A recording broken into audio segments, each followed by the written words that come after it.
ఒకసారి చూసి, ఆగి, చెక్ చేసుకొని పరిశీలించుకోవాల్సిన అవసరం చాలా ఉంది. నా చుట్టూ ఉన్నటువంటి వాళ్ళందరూ నిజంగా సత్యతతో ఉండాలి అని కోరుకుంటున్నానా? లేకపోతే వాళ్ళతో ఎలా మాట్లాడితే అది వాళ్ళు చూసి, విని సంతోషిస్తారు అనే టెక్నిక్ తెలుసుకొని దాన్ని ఉపయోగిస్తున్నానా? ఎందుకంటే ఈరోజు చాలామందిని మ్యానిపులేట్ చేస్తూ ఉంటారు. అలా మ్యానిపులేట్ చేసి మాట్లాడుతూ ఉంటారు.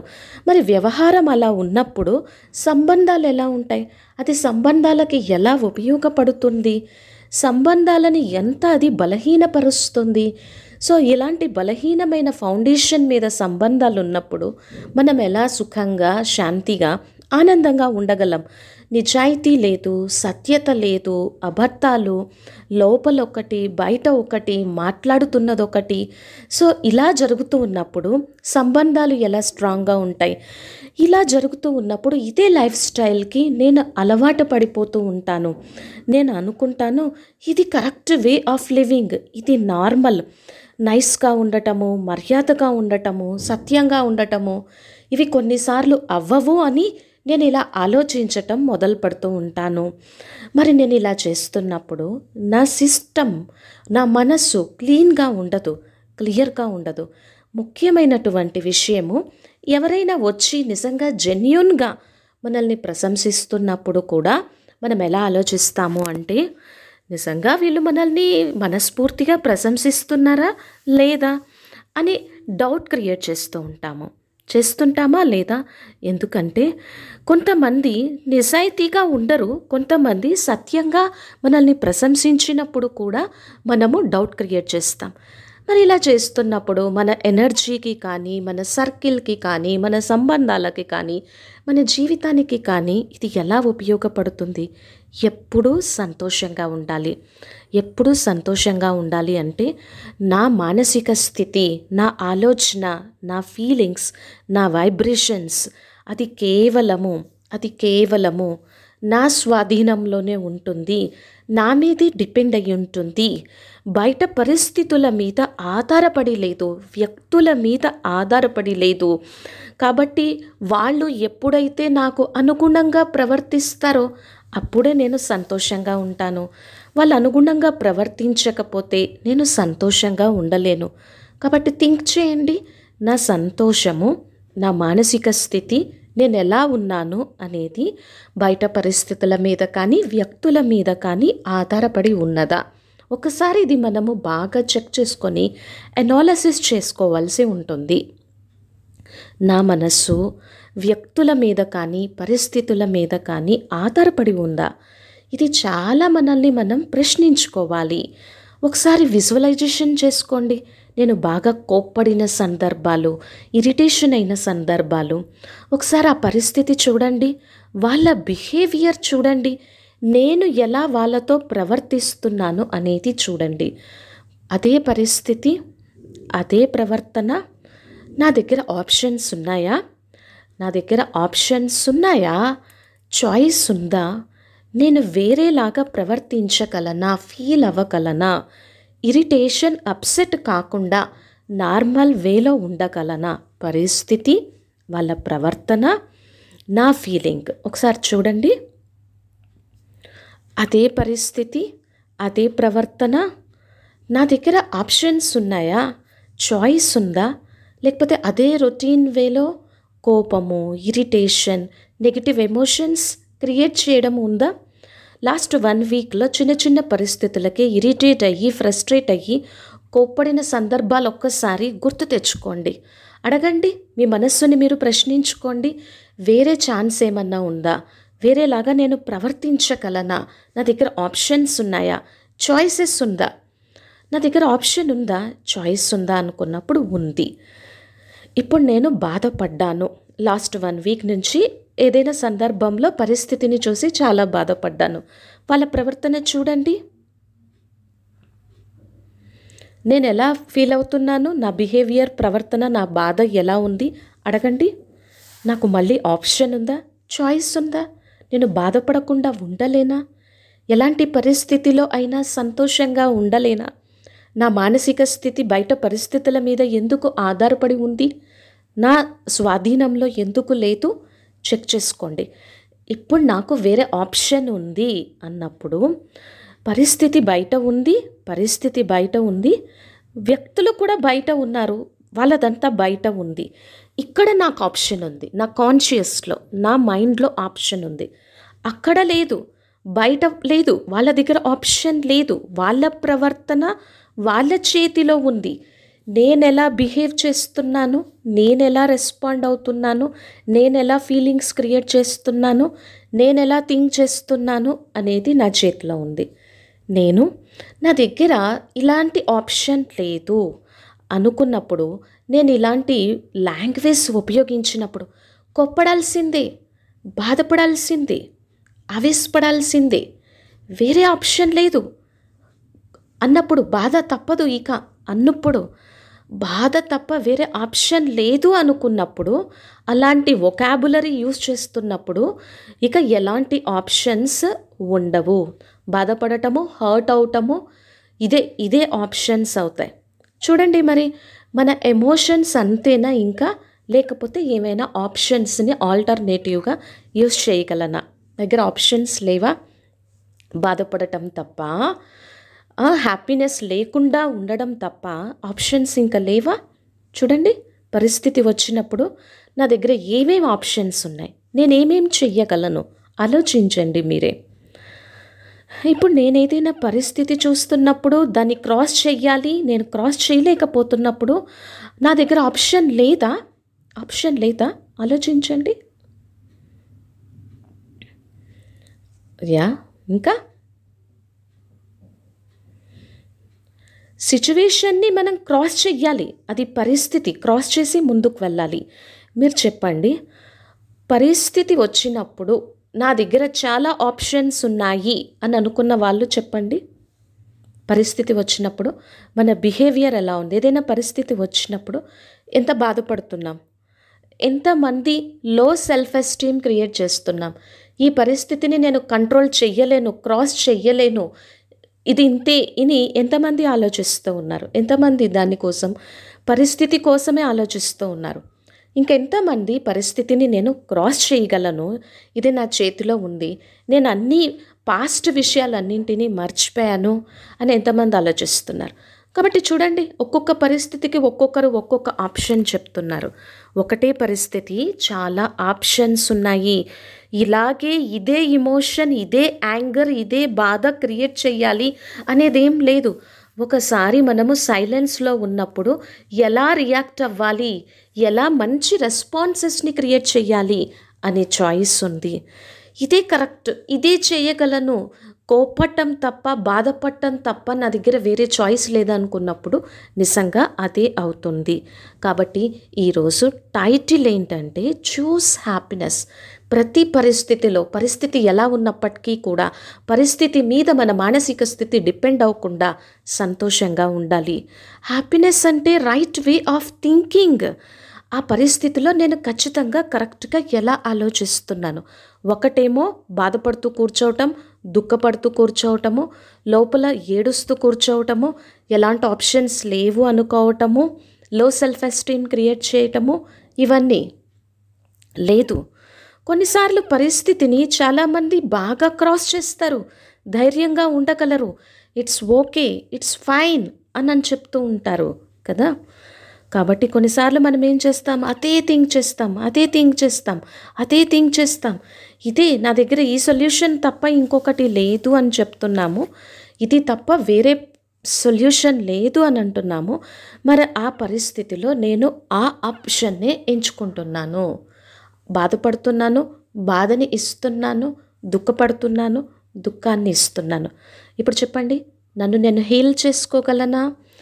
నా నెగిటివ్ ఎమోషన్స్ని కంట్రోల్ చేసుకోగలనా?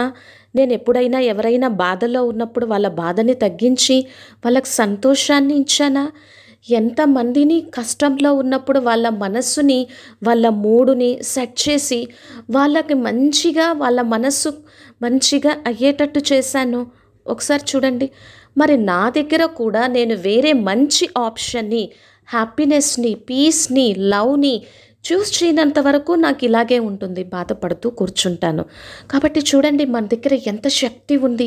వేరే వాళ్ళు బాధలో ఉన్నప్పుడు, కష్టంలో ఉన్నప్పుడు వాళ్ళ నెగిటివిటీని తగ్గించి వాళ్ళ మనస్సుని మంచిగా చేస్తున్నాం, వాళ్ళ మూడ్ని బాగా చేస్తున్నాము. మన మూడ్ బాగలేనప్పుడు చేతులెత్తేస్తున్నాం, నేను చేయలేకపోతున్నాము అంటున్నాము. కాబట్టి ఇంకా ఏవేవో నెగిటివ్ వేస్ట్ థాట్స్ క్రియేట్ చేస్తూ ఉన్నప్పుడు ఎలా ఉంటుంది, ఇంకా ఎలా ఆలోచిస్తాము? వాళ్ళు బాగా అప్సెట్లో ఉన్నప్పుడు నేను అన్నీ వదిలేసి వాళ్ళకి ఎంత హెల్ప్ చేశాను, ఈరోజు నా మైండ్ బాగలేకపోతే నేను అప్సెట్లో ఉంటే నాకెవరూ హెల్ప్ చేయట్లేదు అని ఎవరో రావాలి, మన మూడ్ని సెట్ చేయాలి, మన మైండ్ని బాగు చేయాలి అని ఎందుకు ఆలోచిస్తున్నాము? మన సంతోషము, మన ఆనందము, మన మైండ్ సెట్, మన మూడ్ మన చేతిలో ఉంది. ఇది నా సెల్ఫ్ కంట్రోల్ని పెంచుతుంది అని ఎందుకు అనుకోవట్లేదు? ఇంకా ఎలా చేస్తాము? అప్పుడు నన్నెవరు ఇష్టపడట్లేదు, నన్నెవరు గౌరవించట్లేదు, నన్నెవరు ప్రేమించట్లేదు, నా దగ్గరికి ఎవరు రావట్లేదు, ఇలాంటి నెగిటివ్ థాట్స్ క్రియేట్ చేస్తూ ప్రతి పరిస్థితిలో కూడా ఎలాంటి ఆప్షన్ని నేను చూస్ చేస్తున్నాను, ఎలాంటి ఆప్షన్ని చూస్ చేస్తున్నాను మీరే చూడండి. నేనేం చేస్తున్నాను? సంతోషానికి వ్యతిరేకమైనవి ఇలాంటివన్నీ సెలెక్ట్ చేసుకుంటున్నాను కదా. ఎప్పుడైనా నేను బాధలో ఉన్నప్పుడు ఇలా ఆలోచించండి, నాకు చాలా శక్తి ఉంది, ఇతరుల బాధని తగ్గించగలిగిన శక్తి ఉంది, ఇతరుల కష్టాన్ని సుఖంగా మార్చగలిగిన శక్తి ఉంది, ఇతరులు దుఃఖంలో ఉన్నప్పుడు సుఖంలోకి మార్చగలిగిన శక్తి ఉంది, ఇతరులని క్షమించగలిగినటువంటి శక్తి ఉంది, ఇతరులని మోటివేట్ చేయగలిగిన శక్తి ఉంది, ఇన్స్పైర్ చేయగలిగినటువంటి శక్తి ఉంది. నేను ఇతరుల యొక్క మైండ్ని నెగిటివ్ నుంచి పాజిటివ్లోకి, వాళ్ళ నెగిటివ్ మూడ్ నుంచి పాజిటివ్ మూడ్లోకి హెల్ప్ చేయగలను. నాలో ఎన్ని శక్తులు ఉన్నాయి. మరి నా దగ్గరకు వచ్చినప్పుడు నేను ఎందుకు మర్చిపోతున్నాను? నా కోసం నేను ఎందుకు చేసుకోలేకపోతున్నాను? మరి నా కోసం నేను ఎందుకు చేసుకోలేకపోతున్నాను? ఒకటే ఒక బిలీఫ్ సిస్టమ్. నేను ఇతరులని నయం చేయగలను, వాళ్ళొచ్చి నాకు మంచి చేయాలి, వాళ్ళొచ్చి నాకు హెల్ప్ చేయాలి, నేను వాళ్ళకి హెల్ప్ చేయగలను, నెగిటివ్ మూడ్లో ఉన్నప్పుడు పాజిటివిటీలోకి తీసుకెళ్ళగలను, కానీ నాకు కూడా అలాగే ఇతరులు వచ్చి హెల్ప్ చేయాలి అని అనుకుంటూ ఉంటాం కదా. కాబట్టి నాకు నేను ఫ్రెండ్ అవ్వాలి, నాకు నేను హీల్ చేసుకోవాలి, నాకు నేను నా హ్యాపీనెస్ని మంచిగా సెట్ చేసుకోవాలి. ఇదంతా వదిలేసేయి, ముందుకు వెళ్ళు. నెగిటివ్ ఈవెంట్స్ మైండ్లో ఏవైతే ఉన్నాయో వాటిని అన్నింటినీ తొలగించేయాలి, క్షమించాలి, మర్చిపోవాలి, పాజిటివ్గా ఉండాలి, ఇవన్నీ చెప్తూ ఉంటాం కదా. కాబట్టి నాతో ఎందుకు ఇవన్నీ? నా మనసుకి నేను ఎందుకు చెప్పుకోలేకపోతున్నాను? నా మనస్సుని నేను ఎందుకు కంట్రోల్ చేసుకోలేకపోతున్నాను? ఒక్కసారి ఈ రియలైజేషన్ వస్తే తప్పకుండా మన మైండ్ని మనము ట్యూన్ చేసుకోగలము. ఒకటే ఒకటి ఉంది, మనం ఎప్పుడూ సంతోషంగా ఉండలేకపోవడానికి కారణం ఏంటి అంటే డిపెండెన్సీ, వేరే వాళ్ళ మీద ఆధారపడటము.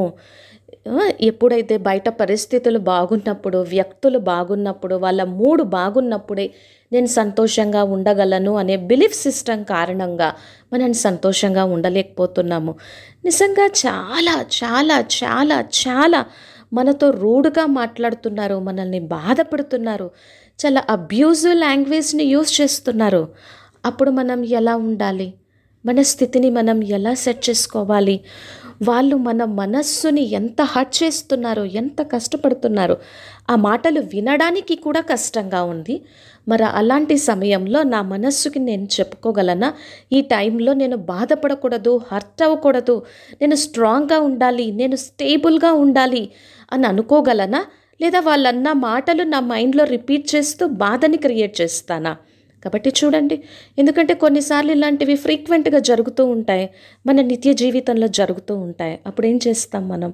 ఎందుకంటే వాళ్ళు ఎలా మాట్లాడుతున్నారు అనేది, ఆ వ్యక్తులు వాళ్ళ మానసిక ఆరోగ్య పరిస్థితి బాగలేదు, వాళ్ళు మానసికంగా ఎమోషనల్గా వీక్గా ఉన్నారు.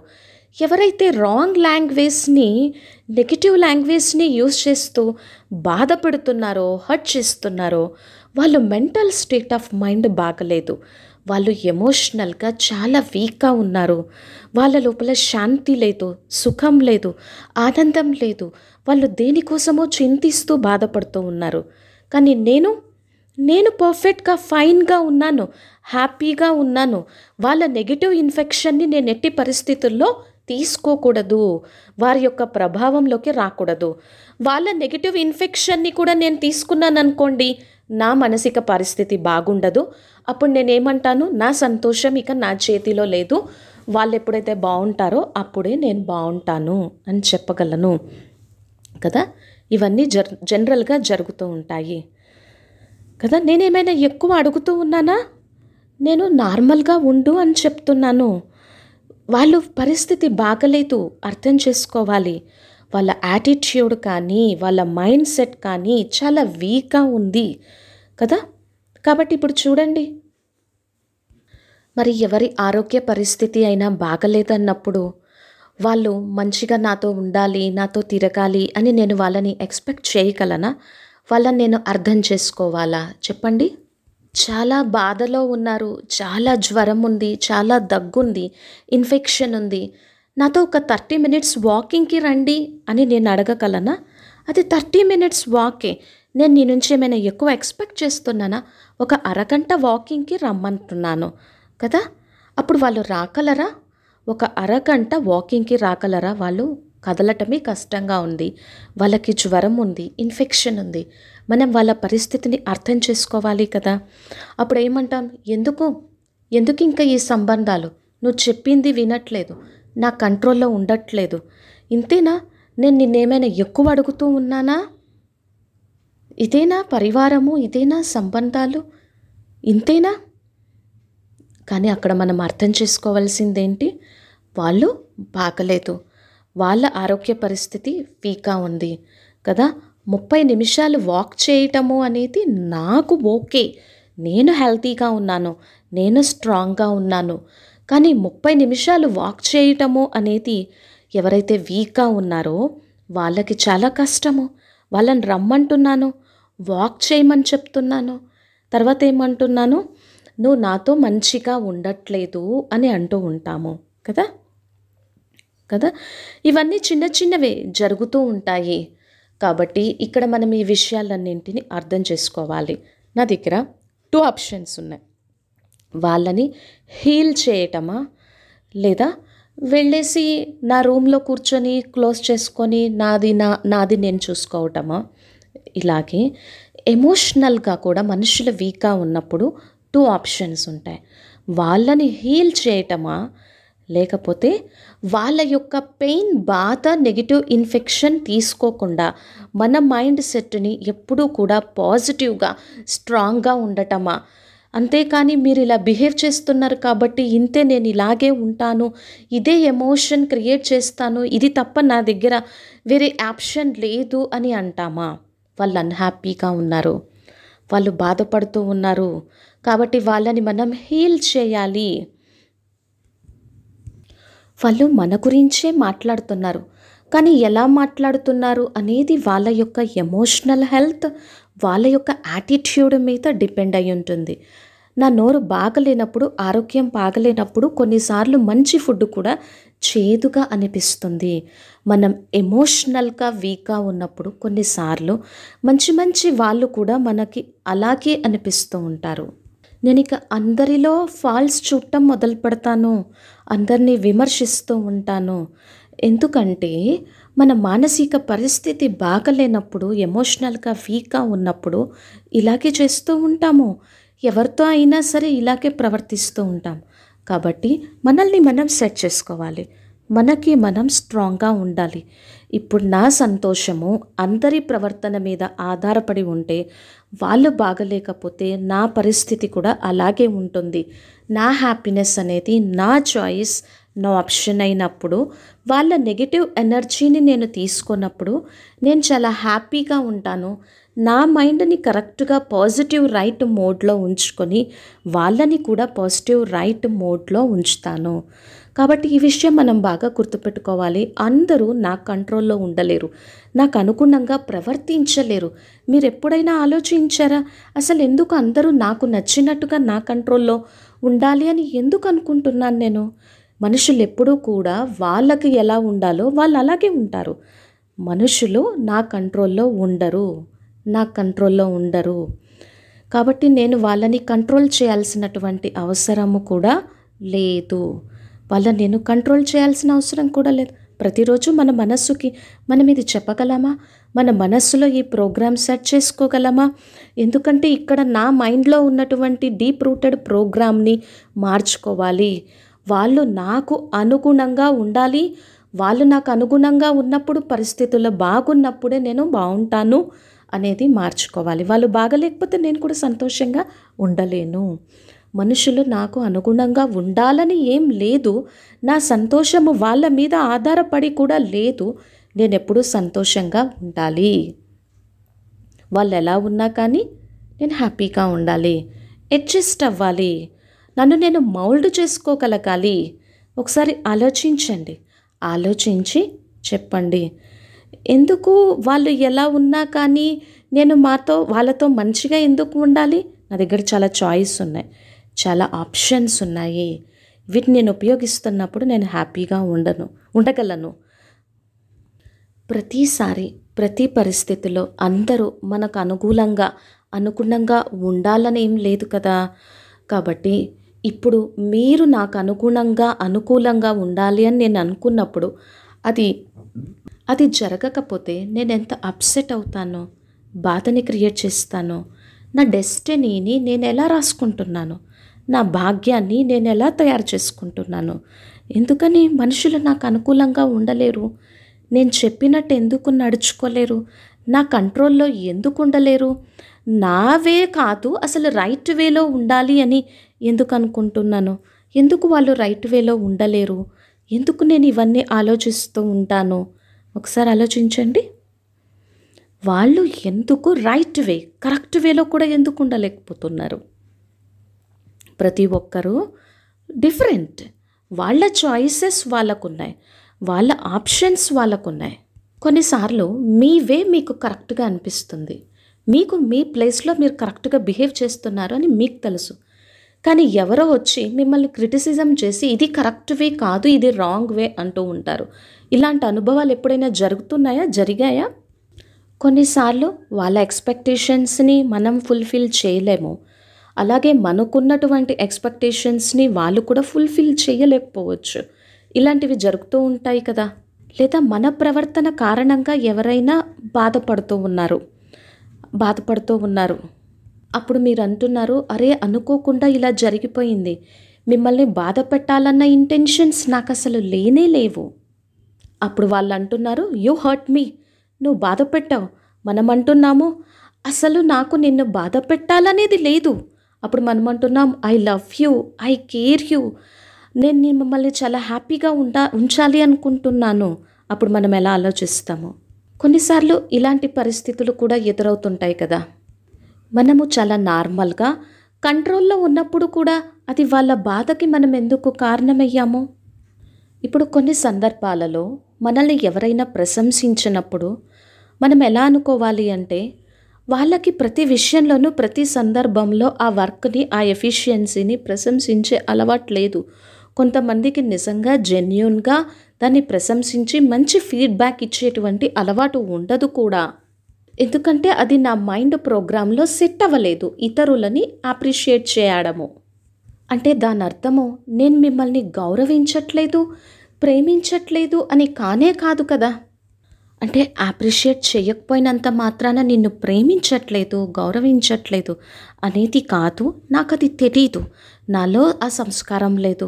నువ్వు బాగున్నావు, నీ కుకింగ్ బాగుంది, నీలో ఈ స్కిల్స్ ఉన్నాయి అనేది చెప్పట్లేదు అంతే. నా వరకు నేను చాలా నార్మల్ వేలోనే ఉన్నాను. కానీ నా నార్మల్ వే, నా ప్రవర్తన కొన్నిసార్లు ఇతర వ్యక్తులతో మ్యాచప్ అవ్వదు. వాళ్ళకి నార్మల్ వేగా అనిపించదు. వీళ్ళేంటి చిన్న చిన్న విషయాల్లో కూడా ప్రశంసించరు అని నేను అనుకుంటూ ఉంటాను. కొన్నిసార్లు మన రైట్స్, మన రాంగ్స్ అనేవి మ్యాచ్ అవ్వచ్చు, మ్యాచ్ అవ్వకపోవచ్చు. నా రైట్ నీకు రాంగ్ అవ్వచ్చు కదా. ఇలా ఆలోచించండి. అందరూ ఒకేలాగా ఎలా ఆలోచిస్తారు? అందరూ ఒకేలాగా ఎలా ప్రవర్తిస్తారు? పాసిబుల్లేనా? కానే కాదు. ఎందుకంటే అందరూ డిఫరెంట్. వాళ్ళ వేలో వాళ్ళు డిఫరెంట్గా ఉన్నారు.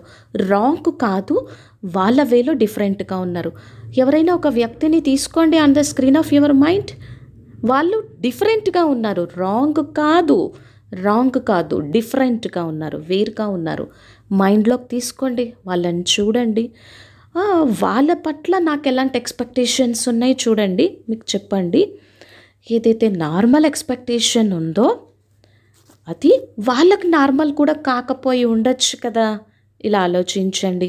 మ్యాచ్ అవ్వదు కదా, ఆలోచించండి. వాళ్ళ వ్యక్తిత్వము, వాళ్ళ స్వభావము, వాళ్ళ సంస్కారాలు నా స్వభావము, నా లక్షణాల నుంచి డిఫరెంట్గా ఉన్నాయి అని అర్థం చేసుకోండి. వాళ్ళ డిఫరెంట్, రాంగ్ కాదు.